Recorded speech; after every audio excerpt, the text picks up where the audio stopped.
Good afternoon.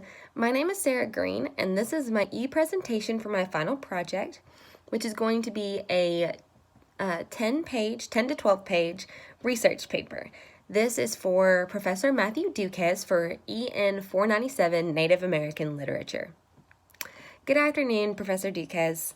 As I mentioned, my name is Sarah Green, and this is my final presentation. So one thing that I struggled with, as you noticed in my final précis, was finding research as well as deciphering between whether or not I wanted to go with isolation or removal. So because of that, I decided to go a completely different route. I found a source and it mentioned erasure. Now, erasure was something that I had learned about in my African American lit class, and I hadn't really thought about using that specific verbiage when I was originally presenting my final précis. However, when I read this source and was enlightened with the certain phrase, I decided to go with it. So with that being said, my working title right now, it's not completely done, but my working title is Erasing Communication. Now, because of this, I chose to do novels Housemaid of Dawn by N. Scott Momaday and Drowning in Fire by Craig S. Womack.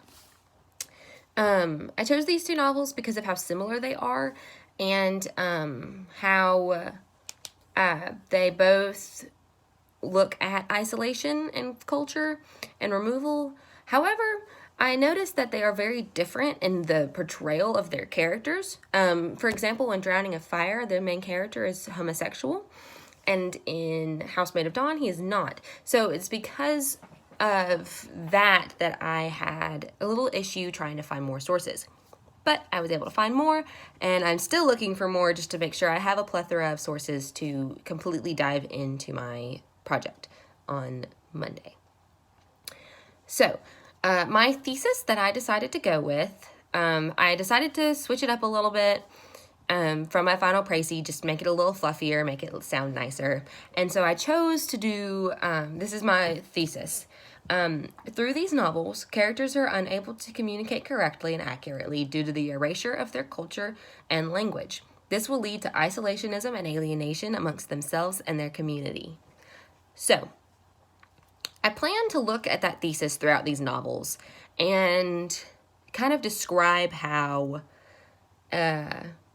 erasure and alienation kind of work together, because without the erasure of their culture, the alienation of themselves doesn't really match up. So, for example, in Drowning in Fire, as I mentioned earlier, the main character is homosexual, and the page that we find out we see a real understanding of him being homosexual is when on my page 14, where he describes himself as, or gets called pardon my language, a faggot.